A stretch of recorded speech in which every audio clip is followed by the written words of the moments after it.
De novo esse cara falando o fascismo brasileiro surgiu urgentemente, você procurar um psiquiatra. Não tem nenhum ponto, gente. O que eu faço agora? Responde a pessoa, como se ela tivesse... Responder isso? Não, nem tudo merece resposta. Você aí, eu sou o Pedro Cardoso, fui convidado aqui pelo pessoal do Quebrando o Tabu para quebrar tabus, né? Deve ser isso. É uma vergonha os bolsominions não reconhecerem que erraram e que votaram em um homem despreparado que escolheu os piores ministros para governar. Toma tempo uma pessoa reconhecer um erro tão grande, temos que ter paciência. Pedro Cardoso não passa de um comunista, eu não falo palavrão, de não sei o que lá, que ao invés de viver as delícias do socialismo que prega em Cuba ou Venezuela, prefere o conforto de Portugal. Portugal é governado atualmente por um socialista. A ignorância das pessoas realmente não tem fim. Agostinho Carrara é comunista. O Tuco seria o anarquista e a Dona Nenê a social-democrata. Beissola, o liberal conservador. E Bebel, como se diz, centro. Excelente comentário. Mas só acho que o Agostinho não seria comunista.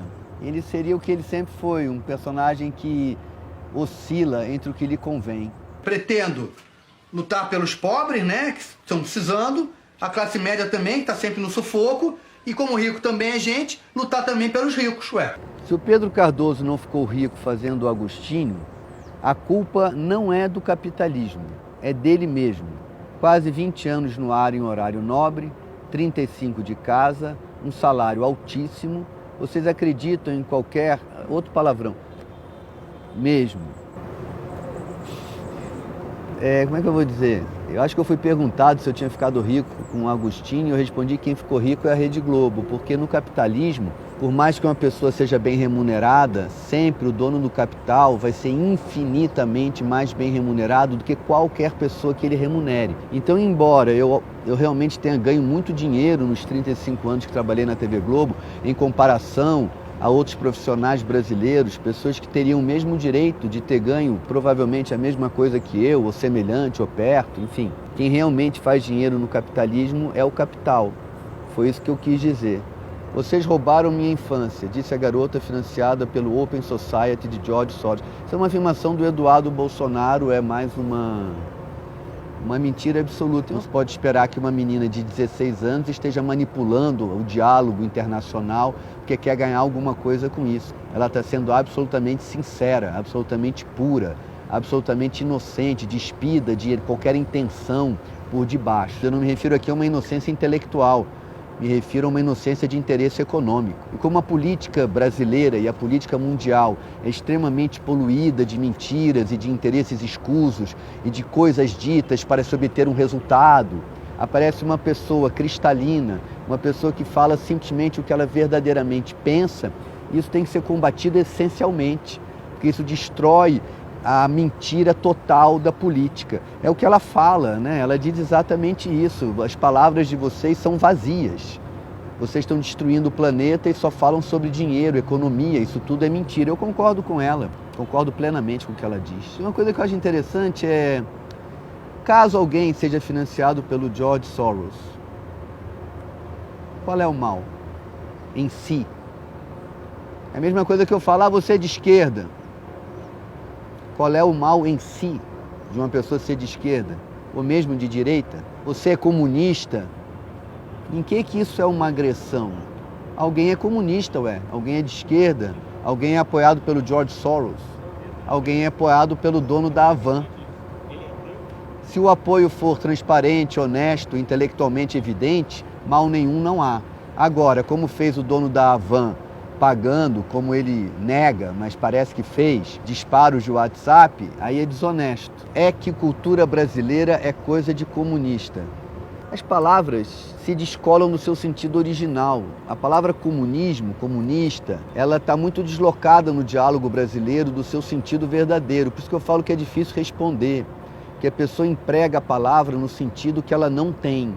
Então, se eu responder a pergunta do modo como a pergunta está formulada, eu estou corroborando com a confusão temática que favorece o fascismo. O fascismo, ele se nutre da destruição do diálogo. E um dos modos de destruir o diálogo é dar às palavras sentidos que elas não têm. A afirmação de que a cultura no Brasil é comunista é um absurdo em todas as palavras que estão na frase. Então, a única maneira de eu responder a esta afirmação é me negando a dialogar desse modo. Então, a minha resposta para uma afirmação como essa, a cultura brasileira é comunismo, é dizer que é impossível dialogar a partir de uma mentira absoluta. Só uma pergunta para eu entender o seu ponto de vista. O que você achou dos anos em que o Brasil foi governado pelo Partido dos Trabalhadores?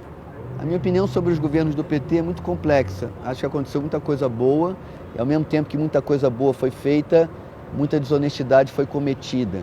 E foi cometida para enriquecimento pessoal, mas também com a desculpa de que o preço de libertar o povo brasileiro da sua opressão era manter a corrupção vigente para poder aprovar leis no Congresso, enfim, aquele blá blá blá deles.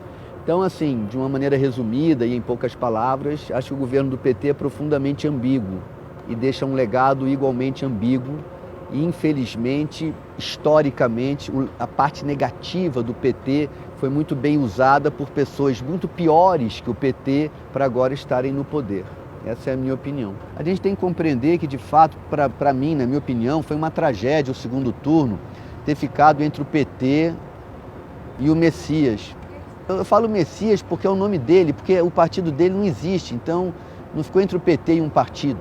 Ficou entre o PT e aquele fenômeno. E eu achei isso muito ruim para o Brasil. Eu fiz muito esforço para que outras pessoas estivessem no segundo turno. Embora eu ache impossível votar no fascismo evidente de um torturador como Jair Messias, que declara sua paixão pela tortura, é preciso compreender que algumas pessoas relativizaram tudo em nome de não votar no PT. Isso é compreensível para mim, embora seja decepcionante.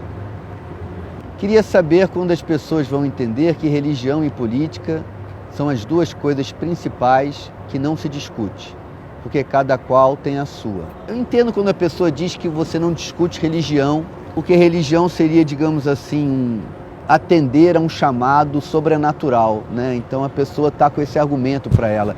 Eu não escolho a fé que eu tenho. Deus é que me escolheu para acreditar nele desse modo. Faria uma distinção entre o mundo sobrenatural e a religião. Toda religião é uma construção do ser humano, não é uma construção de Deus. A fé é um chamado, mas a estrutura da religião é sempre do ser humano. Mesmo porque Deus, se quisesse que houvesse apenas uma religião, ele assim teria feito para quem crê que Deus é o Todo-Poderoso. Se o próprio Deus admite ou permite que existam várias compreensões dele, não é? É porque ele assim o quis.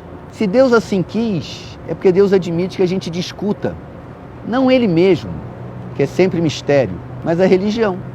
As religiões são estruturas intelectuais criadas pelo homem para que a gente converse sobre qual é o modo de Deus que a gente se sente mais afim. Então acho que religião se discute sim. Política, obviamente, se discute, porque política não tem nada a ver com Deus. Política é absolutamente o trato da nossa vida comum. Não é que cada um tenha uma.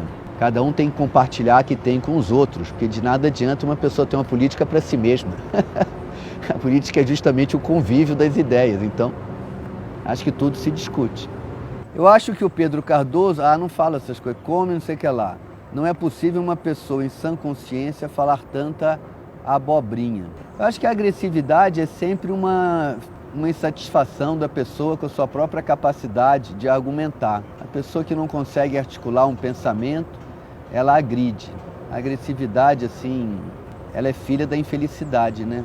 Eu lamento. Eu não me sinto atingido, porque sinto que não é a mim que aquele ódio se dirige. Se dirige a um inimigo imaginário, a uma presença paterna opressora.